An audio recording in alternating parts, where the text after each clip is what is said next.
Bueno, muchas gracias, Julio. Muchas gracias al vicepresidente, ministro de Comunicación e Información, Jorge Rodríguez, por informar al país de este nuevo reporte. Sí. Aquí en estudio me acompaña para iniciar esta serie de programas sobre el tema exequivo el doctor Carlos Escarrá, quien quiero darle... Germán Escarrá, perdón, para quien quiero darle la bienvenida aquí a Telefora Venezolana de Televisión. Con permiso tuyo y de los televidentes. Bueno, en primer lugar, muchas gracias. Creo que es especialmente importante tocar el tema del Esequibo y además es un tema de Estado. Introductoriamente o preliminarmente debería decir que no es un tema de oposición o de gobierno, no es un tema de partidos políticos, no es un tema de sectores, no es un tema de individualidades, es un tema de la comunidad nacional.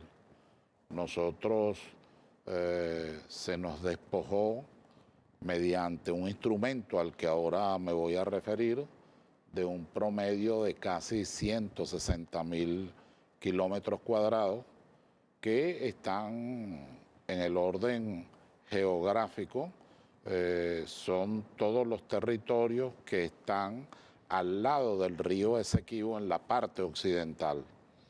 Bien, esto tiene su origen con la República y antes. Para resumirlo, nosotros vivimos una etapa del poder colonial, del poder imperial, Portugal, Holanda, España y la Gran Bretaña, Inglaterra. Esto trajo como consecuencia una pugnacidad entre ellos mismos, pero también en un proceso de penetración de los espacios territoriales de América, de nuestra América, de la América Latina, del Caribe y por supuesto en otros espacios territoriales como ocurrió en África y como ocurrió en otros continentes. En el caso nuestro el punto de partida jurídico es 1777 porque ahí se ubica la Capitanía General de Venezuela. Y más allá de que las competencias sean gubernativas, militares, administrativas, hay un espacio territorial que es el que siempre la Capitanía General de Venezuela tuvo. Y eso en la evolución del pensamiento geopolítico y geográfico es fundamental a los efectos de nuestra reclamación. Hago un salto para pasar a 1810 y 1811. En ese momento se producen las transformaciones del 19 de abril de 1810 y se sustituye la Capitanía General y al año siguiente, 1811, se inicia nuestra república, en particular el 5 de julio de 1811. En esa primera constitución de diciembre de ese año, no hay con claridad el tema territorial, sino que por el contrario aparece en los sucesos de Angostura, en la constituyente de Angostura convocada por el padre libertador Simón Bolívar. Y en la ley fundamental de Colombia se dice con mucha claridad lo que le corresponde al reinado de Santa Fe, pero también lo que le corresponde al departamento de Quito, a ese virreinato de Santa Fe, y lo que le corresponde a la Capitanía General de Venezuela, que era todo aquello que lo identificaba en el orden territorial. Después de allí, hacia 1830, como una cláusula pétrea, llamamos los abogados, como todos sabemos, esa es la Constitución con una égida muy importante del general Páez, y allí se coloca la cláusula del utis possidetis juris, es decir, que también estaba en la ley fundamental de Colombia, que poseerás lo que ya hubieres poseído. O sea, que Venezuela heredaba de alguna manera lo que había sido las posesiones de la colonia española en esta parte del continente. Y por eso es que se habla del 19 de abril de 1810. A partir de allí, la verdad es que hay una serie de intervenciones que se habían producido antes. De hecho, hay una instrucción del libertador Arrevenga con el objeto de llamar la atención de la Gran Bretaña por las colonias que estaba instalando casualmente en el Esequibo. Y ya incluso Bolívar señala que es al oeste del Esequibo, es decir, que es al oeste de 1822. Y pide que haga la reclamación correspondiente. Bueno, la verdad es que los antecedentes son varios. Está el Tratado de Münster, están los tratados de Westfalia, para al final colocarnos en una situación donde heredamos lo que le correspondía a España en aquel mundo de poder colonial y de poder imperial. La verdad es que el utis possidetis iuris habría que decir al que nosotros nos referimos al bolivariano. Hay un utis possidetis iuris que es más bien de facto, que es lo que vino desarrollando la Gran Bretaña. Y de hecho, en la instalación y en el acuerdo que se produjo y que se le impuso mediante extorsión a Venezuela, de lo que es el Tribunal de Arbitraje en Washington, la verdad es que el concepto era el de la colonia y el dominio político, un concepto que es rechazado por el derecho internacional, pero que fue argumentado por la Gran Bretaña con el apoyo de los Estados Unidos. La evolución continúa y se produce el laudo de París, que como todos nosotros sabemos no estuvo representada Venezuela, hubo desviación de derechos, no hubo motivación, y después con el documento póstumo de Marcel Prelot, Severo Marcel Prelot, aparece el conjunto de irregularidades que se habían producido a los efectos de que fuéramos despojados de casi 160.000 kilómetros de un territorio que es nuestro por el principio del utis possidetis iuris bolivariano. A esto hay que agregar, más allá de las críticas que se hacen en el orden interno de Venezuela, más allá de su debilidad en el escenario internacional en aquel momento, yo reivindico a sectores, juristas, pensadores, artistas, ciudadanos y también algunos presidentes, el general Castro, por ejemplo, que estuvieron muy vinculados a la idea patriótica y nacionalista de reivindicar nuestro territorio. El laudo arbitral de París de 1899 es denunciado inmediatamente después, como lo comentábamos ahorita, un año después, pero hubo un lapso muy importante en el que Venezuela no actuó. No me voy a detener en eso en este momento, sino solamente señalar que Venezuela respeta, de hecho estuvo de acuerdo con la independencia de Guyana, que aparece casualmente en 1966 como producto del Acuerdo de Ginebra. Ahora, creo que debemos reivindicar, en primer lugar, la idea de que Venezuela tiene que enfrentar una situación triangular que está expresada en el Acuerdo de Ginebra. Dicho de otra manera, no puede escurrirse la Gran Bretaña. Nuestra confrontación no es con Guyana, eso es algo subsidiario en realidad. El problema de fondo es con la Gran Bretaña. Quien y así aparece claramente en el Acuerdo de Ginebra. Algunos critican, William, el Acuerdo de Ginebra, hacen señalamientos sobre su inconsistencia o contradicciones, pero apartando las críticas que pudieran hacerse, es el instrumento fundamental para que nosotros, en el marco de las normas del derecho internacional, podamos resolver esta situación. En primer lugar, porque en las primeras normas declara la nulidad, además lo írrito e ilegal del laudo de París. Nosotros no podemos perder esa declaración que aparece en el Acuerdo de Ginebra, sería extremadamente grave.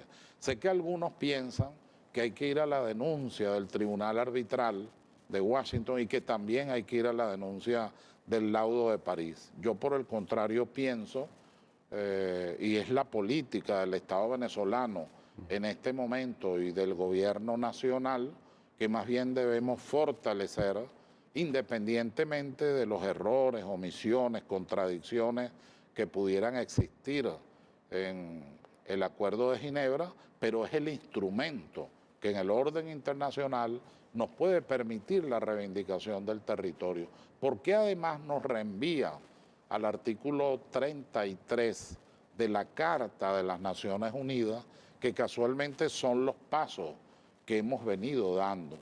Ahorita el presidente en una carta, creo que del 16 de julio de 2015, que llevó nuestra muy querida vicepresidenta, que era canciller en ese momento. Entonces era canciller Ban Ki-moon, secretario general de las Naciones Unidas, casualmente pidiéndole pues que actúe a los efectos de... ¿Se recuerda la foto famosa de Ban Ki-moon, el presidente Maduro y David Granger, ¿no? Estaba recién electo. Sí.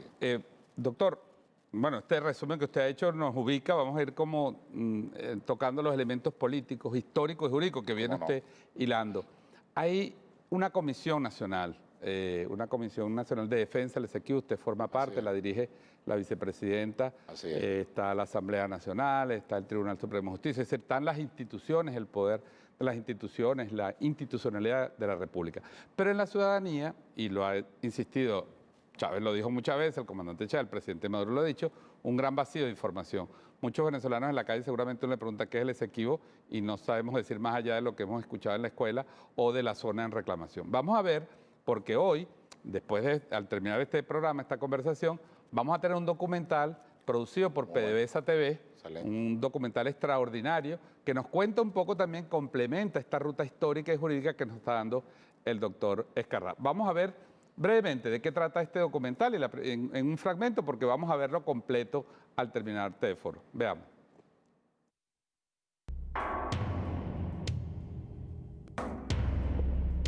Esequibo, una trampa histórica.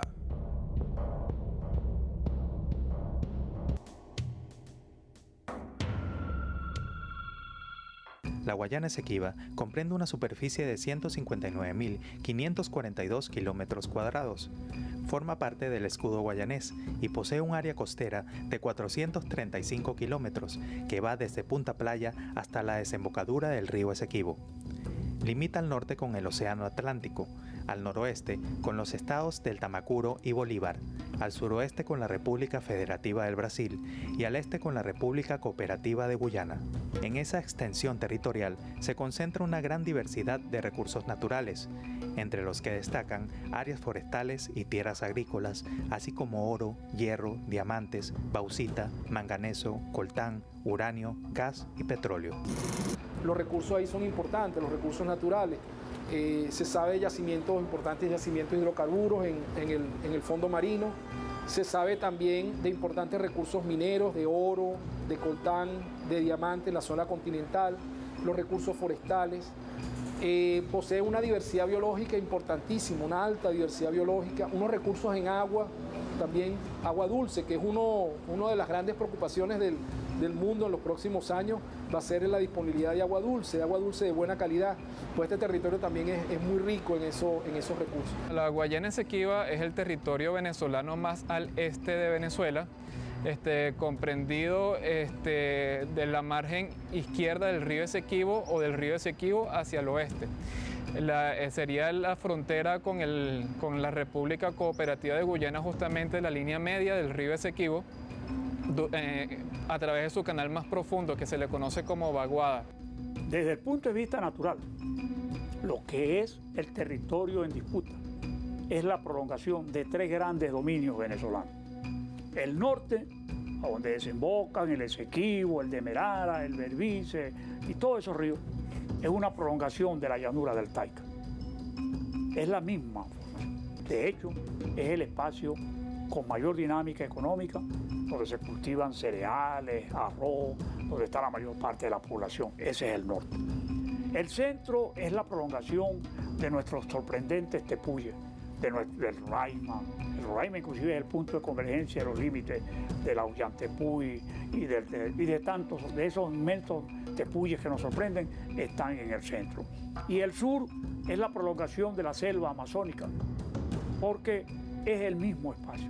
Este territorio Esequibo, que es el que usualmente hemos conocido como zona en reclamación, que vemos en el mapa con unas rayitas, es territorio venezolano y está en proceso de reclamación y está bajo el auspicio de las Naciones Unidas a través del Acuerdo de Ginebra firmado en el año 1966, que establece que Venezuela tiene derecho de soberanía sobre el territorio Esequibo.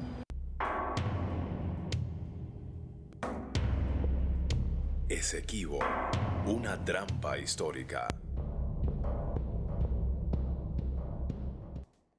Bueno, doctor, veíamos ahí, ¿no? Ese documental lo vamos a presentar extenso al final del programa, pero es muy interesante cómo... Tiene razón. Exactamente lo que usted decía, de la ubicación histórica del problema. Tiene razón en lo que tiene que ver con el potencial. Ahí hay un potencial gasífero, un potencial petrolero, aurífero. Hay minerales preciosos, pero también hay minerales estratégicos. En algún momento Venezuela quiso cooperar para la protección de la fauna, de la flora. Hubo algunos accidentes casualmente en el Esequibo, en el río Esequibo, donde Venezuela cooperó para la restitución ambiental. Venezuela siempre ha querido resolver esto en el marco de la cooperación, del diálogo, pero con un sentido muy claro de que Gran Bretaña la despoja por vía de las 4 líneas Schomburg, del alemán Schomburg, que al final terminó en un planteamiento de algo así como 200.000 kilómetros cuadrados, que era lo que en realidad quería la Gran Bretaña para entrar en la boca del Orinoco y para ocuparse del delta. Había, de acuerdo a esos 200.000 kilómetros cuadrados, que era la última pretensión de Gran Bretaña, ellos entrarían en Guasipati, El Dorado. Sí. Justo lo tenemos en una cápsula, exactamente lo que usted estaba planteando. Hasta llegar al borde prácticamente de Puerto Ordaz. Hay que decir, hay que agregar además con mucha esperanza para el pueblo de Venezuela. Primero, nosotros tenemos la razón histórica, la razón política, la razón jurídica. En segundo lugar, esto es un tema de Estado y hay que tener un alto sentido patriótico. Y en tercer lugar, hay que tener resiedumbre, pero a la vez serenidad. Esto no es para la altogritonería, esto no es para la demagogia, esto no es para las mentiras colectivas, esto no es para hacer política. Estos son temas de Estado. No es un tema de redes sociales, de hacer un escándalo, ¿no? No es para eso. Y quería además considerar varias situaciones, ¿no? Nosotros no es que le tengamos temor, en el orden jurídico me refiero, porque hay una serie de elementos que vician de nulidad el laudo arbitral de París. Algunos creo que los mencioné hace unos minutos: la desviación de poder, la falta de motivación, la ultrapetita, tomó decisiones sobre asuntos para los que no se estaba autorizado, además que despojó de más del 90% del territorio a una de las partes. En ese laudo para nosotros irritó y además viciado de nulidad. Nosotros no le tenemos temor a ir a la jurisdicción internacional, aunque Venezuela la ha negado. ¿Por qué? Y la seguimos negando. Porque Venezuela tiene que interpretar el momento político y el momento geopolítico. Venezuela no se puede exponer nuevamente a una operación tenaza como ocurrió con Gran Bretaña y los Estados Unidos. Y en un momento donde están todos los poderes imperiales acechando a Venezuela, bloqueando donde están acechando a Venezuela, donde hay sanciones de todo orden. Nosotros creemos que este es el momento del diálogo directo, sí, de la aplicabilidad del artículo 33 en toda su fase de la Carta de las Naciones Unidas y de fortalecer, independientemente de las reservas que podamos tener, el Acuerdo de Ginebra en esta parte. Además de hacer proposiciones, de hacer actos, por ahí hay una serie de propuestas que pueden ser estudiadas, declarar parte del territorio nacional de conformidad político-administrativo al artículo 16 de la Constitución como una dependencia federal a todo lo que es el ámbito territorial a partir del Esequibo. Otros han planteado elegir a 1 o 2 diputados a partir casualmente del Esequibo. Otros han planteado ir a una ley constituyente y que esa ley constituyente desarrolle los artículos 10 y 11 de la Constitución y en particular incorpore expresamente como parte del territorio nacional, del espacio geográfico nacional y su territorio, toda la margen occidental a partir del río Esequibo y decirlo de manera explícita o en la ley constituyente o en la propia Constitución. Yo quiero decirte que la revolución avanzó mucho en la idea de organizar y la doctrina de Estado en materia de nuestros espacios geográficos y territoriales. Bueno, sin duda la Constitución del 93 jugó un rol fundamental para todo el tema espacial. La Constitución de 1961 hablaba de los tratados celebrados válidamente por la República. Eso nos preocupó siempre. Cuando fuimos a la Constituyente, aquí están las actas, cuando fuimos a la Constituyente se produjo el debate. Intervino Jorge Olavarría muy brillantemente, Claudio Fermín igual, intervino Isea, nuestro embajador ahorita en el Reino de España, intervino, entre otros, nada menos que Guillermo García Ponce, mi amigo, hoy día fallecido, intervino la doctora Portocarrero, intervine yo pues en ese debate y al final intervino Alambrú Carías y al final, concluido ese debate, hubo 4 o 5 proposiciones.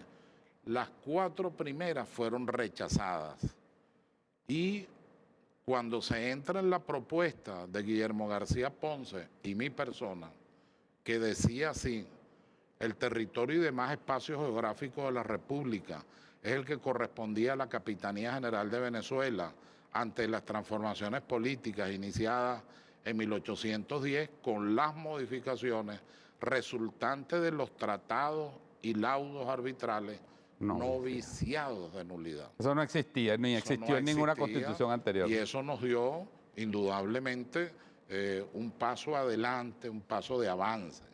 ¿Cuál sería el paso de avance ahora en el proceso constituyente que estamos viviendo? Entonces ya no solo es decir, como lo dice el artículo 10, con las modificaciones resultantes de los tratados y laudos celebrados por la República y que están viciados de nulidad.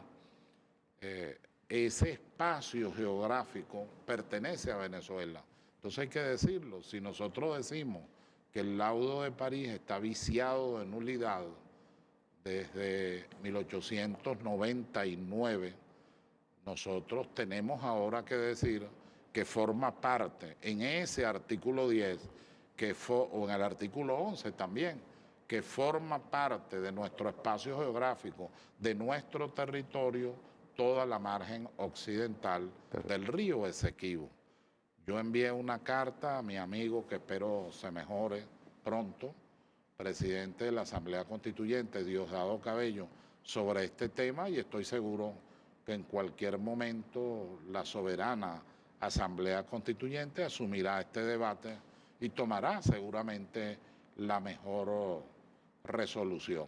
Por otro lado, quería comentarte, el presidente Maduro no es solo que designa esta comisión y que le pide a la vicepresidenta, ¿no?, que lo presida, ¿quién mejor que Delcy para presidirlo?, sino que el presidente de la República en el año 2015, presidente Maduro, dicta un decreto casualmente fortaleciendo a la Fuerza Armada Nacional Bolivariana, señalándole medidas, cometidos en el orden de atribuciones y competencias a los efectos de la defensa integral marítima e insular de todo lo que son nuestros espacios acuáticos, para decirlo en esos términos.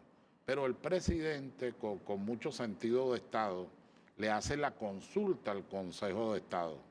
Después se la hace al Tribunal Supremo de Justicia. Y el Consejo de Estado, como el Tribunal Supremo de Justicia, le hicieron agregados al decreto. Y en el famoso discurso ese de julio de 2015... 6 de julio del 2015. Gracias, 6 de julio de 2015, el presidente anuncia: voy a perfeccionar el decreto y ahora será un nuevo decreto, ya agregando la opinión del Tribunal Supremo de Justicia y del Consejo de Estado para fortalecer aún más lo que es la propuesta de Estado que viene haciendo el presidente Nicolás Maduro. No solo se quedó con eso, planteó la idea de una ley de soberanía y paz. Ahí creó también una comisión presidencial donde participaban todos los poderes, pero era mucho más amplia, era para todos los problemas fronterizos que nosotros tenemos. Nosotros no podemos olvidar a Colombia. Así es, de hecho tenemos y nuestra situación con las aguas marinas, Ministerio de Estado para los temas fronterizos. ¿no? Entonces el presidente le dio un sentido muchísimo más amplio.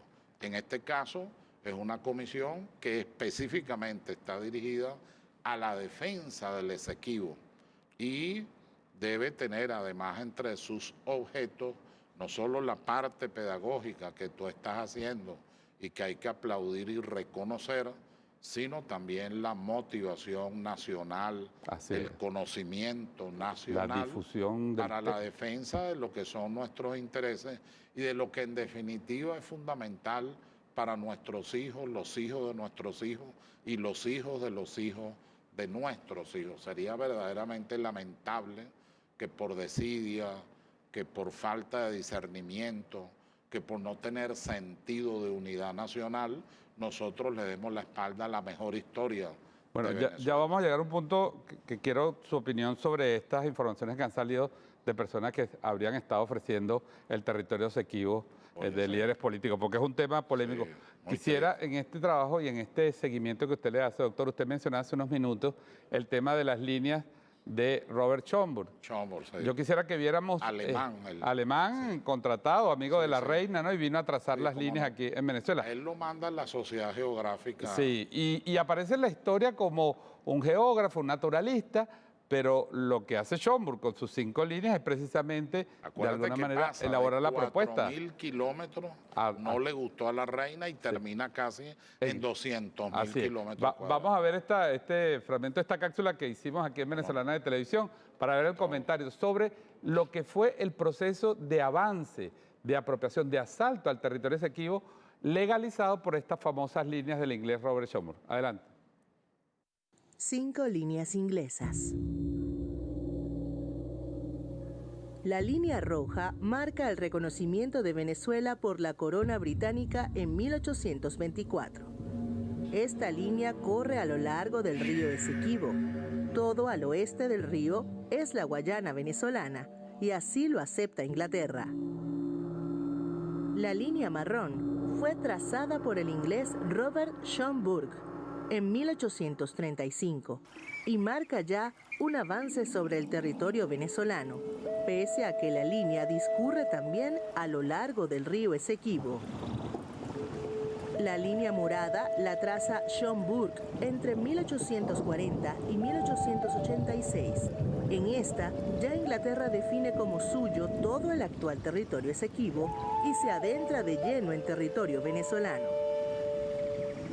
Un año después, el inglés traza la línea verde y en esta plantea despojar a Venezuela de territorio más allá del Esequibo. Schomburg reserva a Inglaterra zonas enteras del estado Bolívar, incluyendo el Monte Roraima. Finalmente, la línea negra punteada es la que negocian Inglaterra y Estados Unidos en el laudo arbitral de París en 1899. El viejo y el naciente imperio firman y sentencian el asalto territorial a Venezuela. En París, los ingleses llegaron a plantear incluso su deseo de quedarse en los poblados de El Callao y Huacipati, en pleno corazón de Venezuela. Y así lo expusieron ante el tribunal arbitral. La historia de Guayana es la historia de la codicia.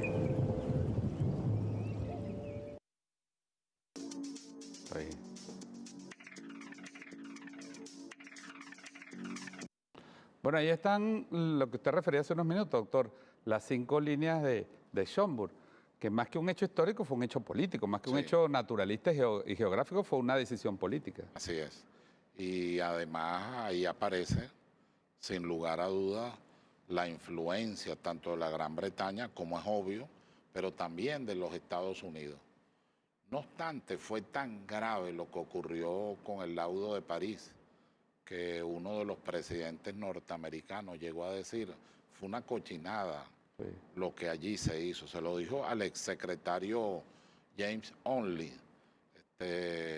Y por supuesto, todos estamos claros en que había unos intereses muy particulares en un momento en que tenía mucha fuerza el poder colonial, todavía tenía mucha fuerza la Gran Bretaña, se podría decir que incluso sobre los Estados Unidos. Así es que, bueno, era el imperio naciente, era la potencia naciente. Exactamente, solo después es que esa situación cambia cuando las 13 colonias derrotan a la Gran Bretaña, pero la verdad es que estábamos hablando del primer poder mundial, y ese primer poder mundial es el que enfila casualmente en la parte territorial hacia un país como el nuestro, entonces un país agrícola, un país no urbano, un país con, digamos, con muchas debilidades y con mucho conflicto interno, que es lo que debemos evitar, porque cuando uno revisa las pérdidas territoriales, casi todas están vinculadas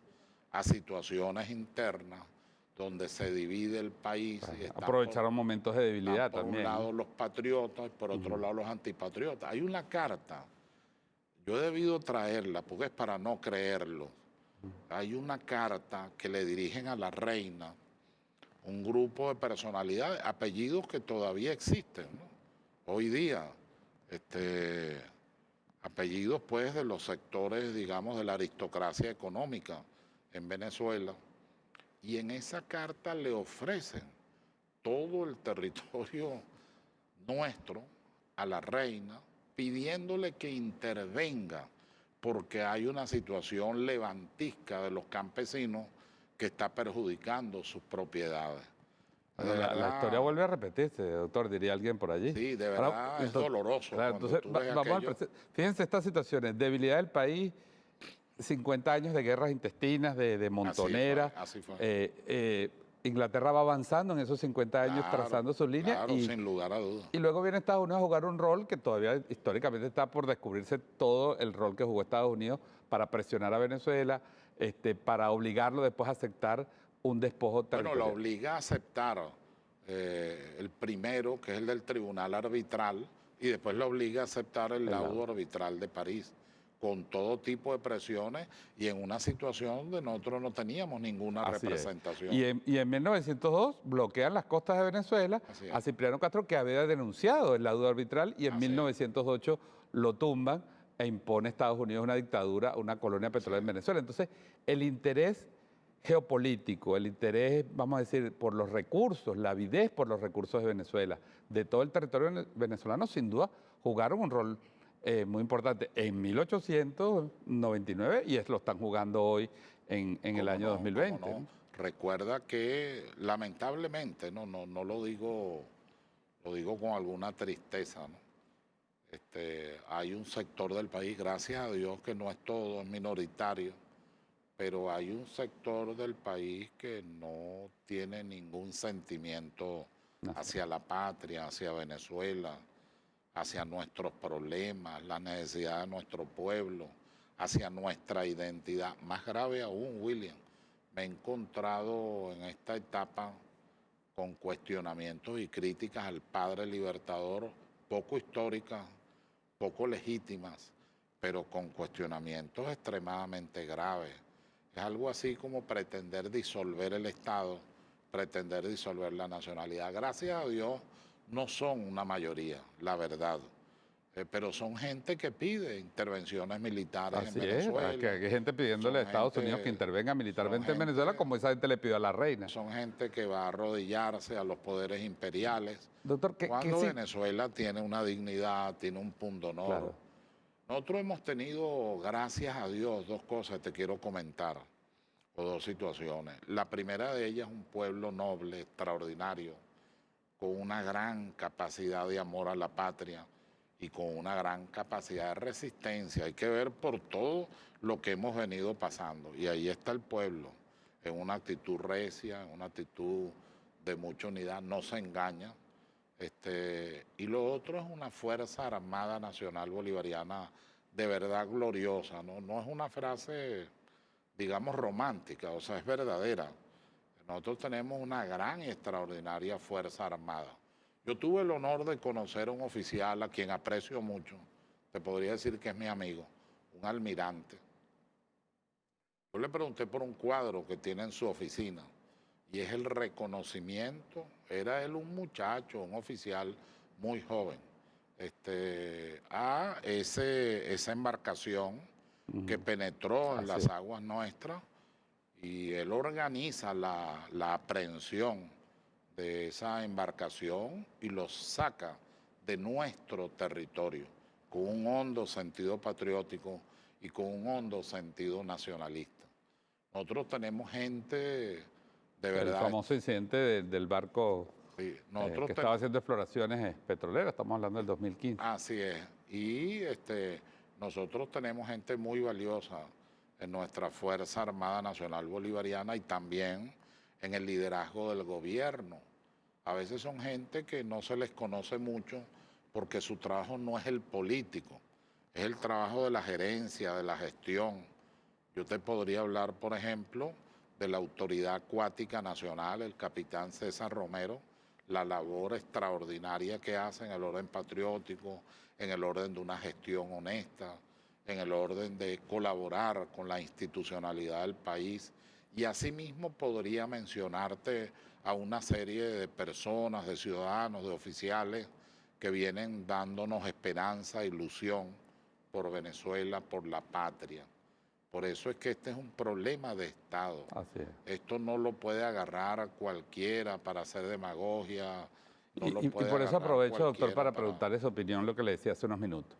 ¿Qué significa jurídica y políticamente el que una persona que se hace llamar, porque no lo es en la práctica, en los hechos no lo es, representante diplomático de Venezuela en la Gran Bretaña, diga en una conversación telefónica que hablando con altas autoridades de Guyana y de Inglaterra, ellos han decidido drop the topic, o sea, dejar el tema del Esequibo, pues, dejarlo caer y al parecer para una negociación política que implicaría el robo del oro de Venezuela y el reconocimiento político a este fantoche de la derecha venezolana. ¿Cómo valorar esos hechos políticos? Usted hablaba de esta gente que le envió una carta a la reina, ¿tiene esa misma dimensión? Uno de apellido Zuluaga, otro de apellido Mendoza, no sé los familiares hoy día de esos señores, pero la verdad es que es una carta muy lamentable para la historia política venezolana y la historia de nuestra dignidad nacional. Ahora, en relación a este tema, la verdad es que estamos en un momento de decisión. Este no es un momento para cavilaciones, este no es un momento para diletantismo. O usted está con la patria o no está. Y yo tengo una fe muy grande, además de lo que observo, de que la inmensa mayoría está. Te puedo decir lo siguiente, en la Comisión de Defensa del Esequibo está el presidente de la Asamblea Nacional, Parra, el diputado Parra, y hizo una intervención muy buena. Sí, lo vimos. Y no es fácil hacer una intervención buena donde habla de él, donde habla el ministro de la Defensa. Hacer una intervención allí no es tan sencillo porque son personas de un gran conocimiento, de una gran cultura, de mucha firmeza en los principios de la nacionalidad y de la defensa de lo nuestro. De tal manera que yo pienso que esto lo iremos superando creo que el presidente ha dado un paso adelante con esta comisión y seguro con otras decisiones que en el orden militar viene tomando, porque al final él es el jefe del Estado y es el comandante en jefe de la Fuerza Armada Nacional Bolivariana. Además que en esa comisión está el procurador, un joven jurista muy acertado en lo que tiene que ver con los intereses de la República, en lo que es su ámbito, que es el ámbito patrimonial. Está también nada menos que el comandante del CEO, del Comando Estratégico Operacional. Está también allí el ministro de Fronteras, casualmente. Está una diputada Ilenia Medina, que también hizo, por cierto, una intervención muy interesante. Pero lo que te quiero, está el presidente del Tribunal Supremo de Justicia, Michael Moreno. Con esto lo único que te quiero decir es que están todos los poderes allí, cualquiera sea su interés ideológico o sus posiciones, y son respetados, son escuchados, participan.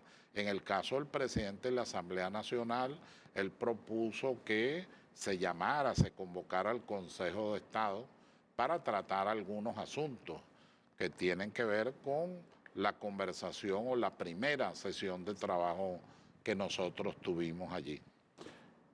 Usted mencionaba hace unos minutos al presidente Nicolás Maduro. Vamos a escuchar un sonido muy breve de su discurso ante la Asamblea Nacional. Estamos hablando, ahí vemos hasta los... Es el discurso 2015. Ese es el discurso del 6 de julio del 2015. Escuchamos cuando el presidente se dirige a la Asamblea Nacional de entonces, que no había caído en desacato.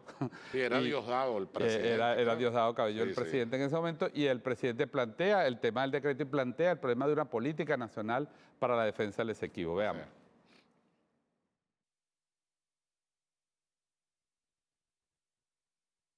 Este gobierno que hoy está al frente de nuestra hermana República Cooperativa de Guyana es un gobierno que llegó al poder en medio de circunstancias críticas de la sociedad y de la política guyanesa, y que tuvo la ExxonMobil una altísima influencia para su postulación, su campaña y su llegada a la presidencia de Guyana. Desde el primer día, sabiendo por dónde venían las provocaciones, hice todos los esfuerzos, queridos hermanos de la Fuerza Armada, para buscar a través de la palabra y de la verdad disipar a tiempo y preventivamente lo que ya sabíamos por informaciones políticas y de inteligencia, que era un conjunto de acciones que se iban a adelantar contra Venezuela, avivando el histórico reclamo de Venezuela por el despojo del Esequibo. Larga historia, como saben ustedes, y como creo que debemos hacer un esfuerzo porque cada vez más venezolanos y más venezolanas estemos bien informados de lo que fue ese despojo y de la evolución histórica en el siglo XIX, en el siglo XX y hoy en el siglo XXI.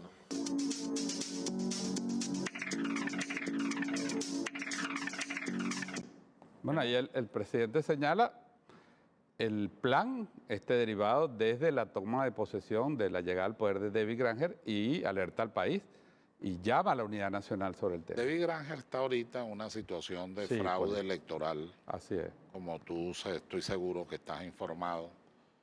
No tiene nada que ver con Jan, que es el padre realmente, o es considerado el padre de los guyaneses. No debemos, su esposa después fue también primer ministro. Acuérdate que ese es un sistema parlamentario, de acuerdo a su constitución. Y ellos tienen fundamentalmente, son primeros ministros que ejercen la función de gobierno. La verdad es que este señor ha sido ofensivo, además de mentiroso. Yo no sé si tú recuerdas a Delcy nuestra vicepresidenta como canciller, sí, por supuesto, ahí en la Secretaría de las Naciones Unidas enseñando aquel libro donde aparecían embarcaciones nuestras, militares, de nuestra armada, y entonces decía que estaban invadiendo a Guyana y resulta que estaban llegando a unos puertos de España por el lado de Canarias. Sí, es decir, la mentira. Hace una campaña, además, de verdad, de lamentablemente el gobierno, no el pueblo guyanés, porque el pueblo guyanés es hermano de Venezuela, alguien me se ha dijo prestado para esto. Alguien explicaba de la Cancillería que él quedó muy influido con lo de Rupununi. Me parece que él era militar. Parece que él era militar cuando se produjo aquel alzamiento y sobre todo aquel sector que quería anexarse a Venezuela y que nosotros de manera muy torpe rechazamos aquello. Por cierto, que una de las propuestas también es el tema del jus soli, es decir, darle la nacionalidad a quienes nazcan en la parte del Esequibo, la parte occidental de esos territorios, por la vía del jus soli, básicamente, que es una de las formas de nacionalidad y ahora con mucha más viabilidad porque nuestra Constitución prevé la doble nacionalidad. De tal manera que hay muchas propuestas. Claro. Lo que hay es que evaluarlas, armonizar en el orden jurídico y en el orden político, y yo soy de los que insistiría en un diálogo directo, con todas las dificultades que eso pudiera presentar. A veces hemos sido objeto de mucha ofensa de parte de la canciller de Guyana, incluso de parte de este jefe de gobierno, primer ministro y de algunos sectores, pero así como hay esos sectores, también hay los otros que entienden que debemos resolver. Porque fue el comandante Chávez quien de alguna manera abrió con su política de integración hacia el Caribe las buenas relaciones, amplió las relaciones de amistad con el pueblo de Guyana. Hay que recordar su encuentro con el presidente Yagdeo, aquí en Caracas, los acuerdos económicos, integración, incluso la participación parcial que después se retiró de Guyana en Petrocaribe, ¿no? Y queda claro, lo de Petrocaribe es muy importante, y queda claro, bueno, que tenemos que ir por la vía del diálogo, pero con firmeza. No se trata de dialogar para entregarte o para claudicar, no, es con mucha firmeza, con mucha resiedumbre, lo que no significa de ninguna forma hechos de violencia, que Venezuela no los quiere, no los ha querido, y su comportamiento siempre ha sido otro. Ve que Venezuela reconoció inmediatamente la independencia de Guyana en el 66, y lo que hizo fue la reserva lógica en relación al tema de la disputa territorial. Estamos llegando ya en la parte final del programa. Doctor Ezcarra, quisiera que escucháramos nuevamente al presidente Nicolás Maduro en ese discurso. Con mayor gusto. Adelante. Claro.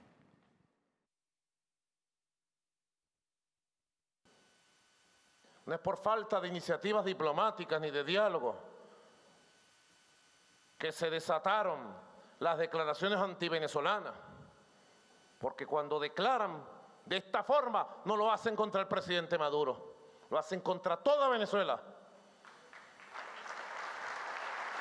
Lo hacen contra la historia, contra nuestro pueblo.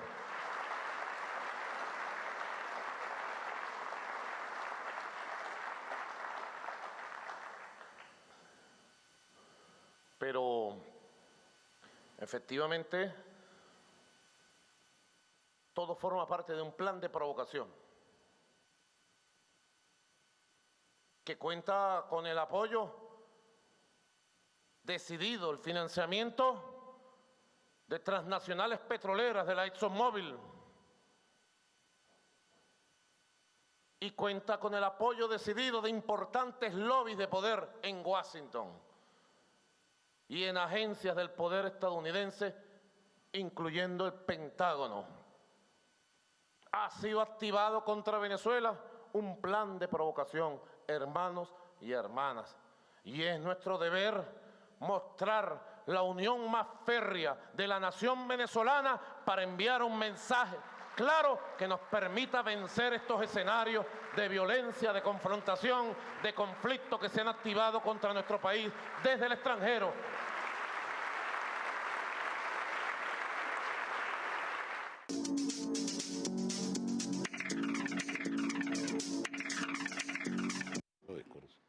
Fíjese, estamos hablando de 2015, el presidente Maduro, que como usted me decía fuera de cámara, ¿no? Aprendió tanto con el comandante Chávez de las relaciones internacionales, del manejo 6 internacional. años como canciller. Claro, denuncia el plan que hoy está en una fase en la llamada Corte Internacional de Justicia, pero es un plan que ha incluido provocaciones, incursiones marinas en el espacio territorial, pues marino de Venezuela, Recuerda que nosotros, anuncios de bases espaciales, recuerda los famosos hay anuncios que de bases decirlo, espaciales. nosotros negamos la jurisdicción de la Corte Internacional de Justicia, en particular en esta situación. Además, nosotros no podemos ir a la Corte Internacional de Justicia si no hay un acuerdo entre las partes. Eso no es unilateral. Así es. Ni siquiera por el tema de nuestro Esequibo.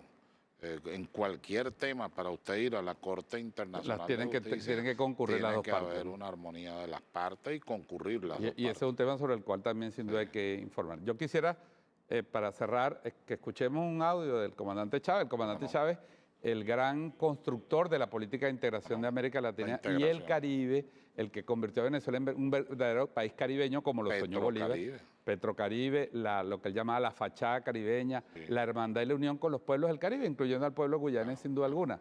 Escuchemos, para que escuchemos también la reflexión del doctor Ezcarrá sobre la unidad nacional tiene que ir a avanzar hacia la integración de todos los sectores en la defensa del país y también sobre la reconstrucción de las relaciones con los pueblos vecinos. Escuchemos al comandante Chávez. Todo este tema que han estado levantando algunos sectores de la extrema derecha venezolana, cumpliendo su rol de lacayos del imperialismo, y ahora a un papel ahora patriotero. Oye, qué interesante, ¿no? Qué interesante. Patriotero.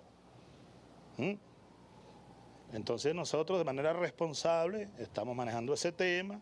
Repito, como todas las relaciones internacionales, la manejamos con mucha responsabilidad y en función del interés nacional venezolano y en función de la política de integración de América Latina y el Caribe, en función de la paz, en función del desarrollo. Va a ir Nicolás a Puerto España.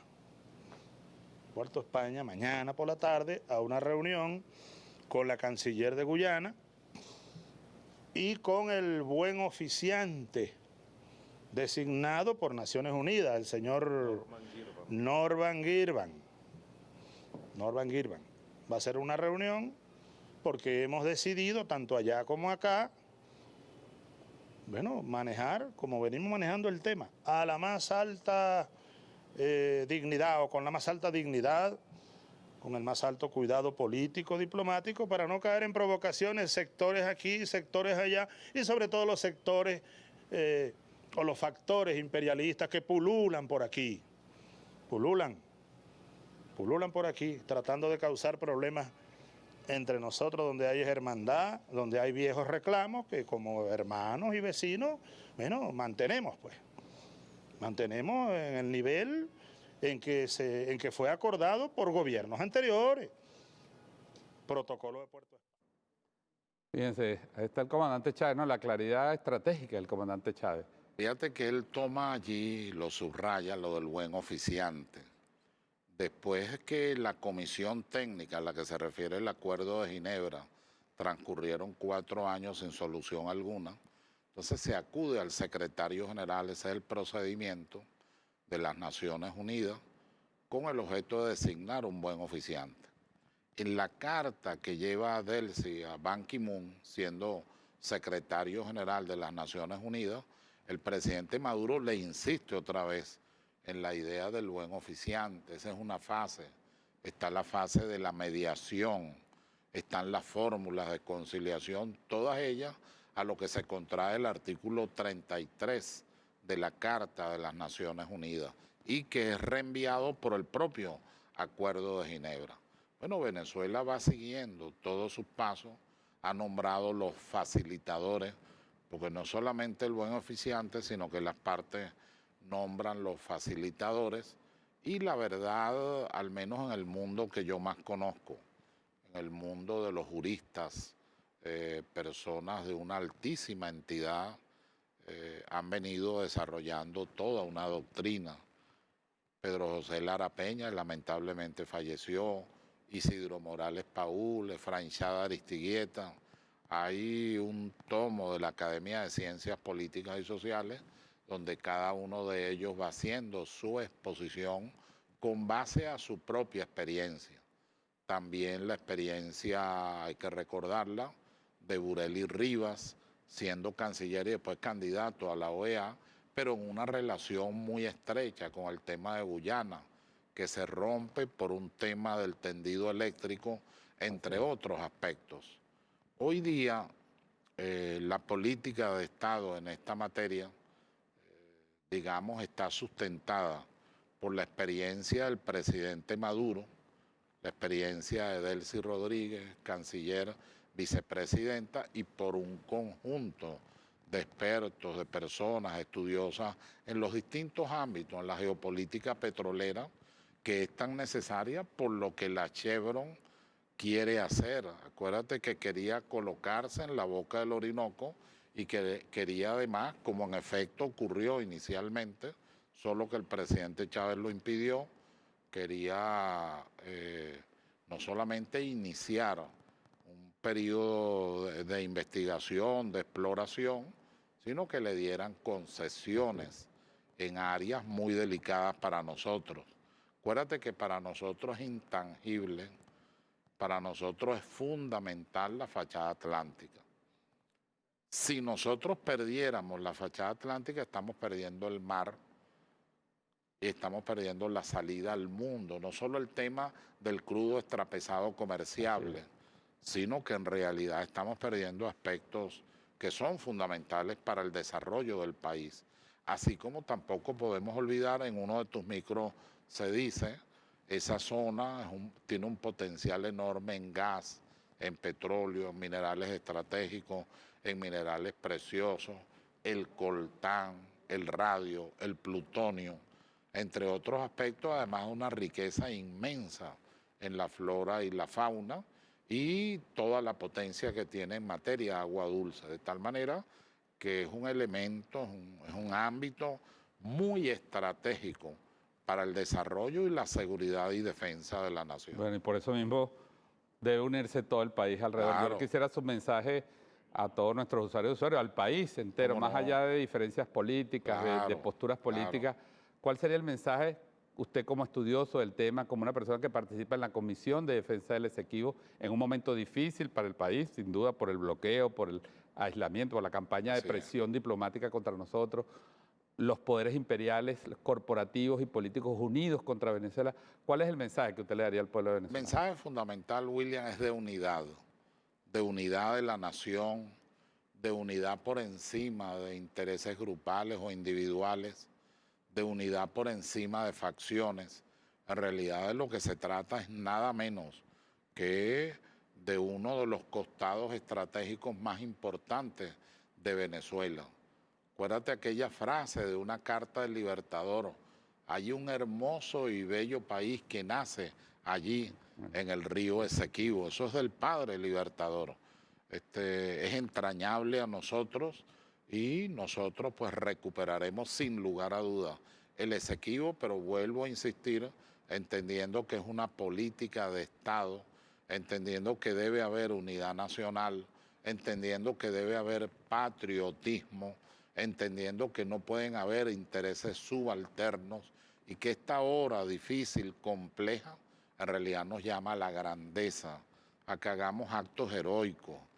Y nuestro pueblo a lo largo de su historia, 1811 y antes también, hasta hoy, ha demostrado una gran capacidad de lucha, de resistencia y sobre todo de comprensión, y con la idea de asumir su propio destino. Bueno, en eso estamos todos.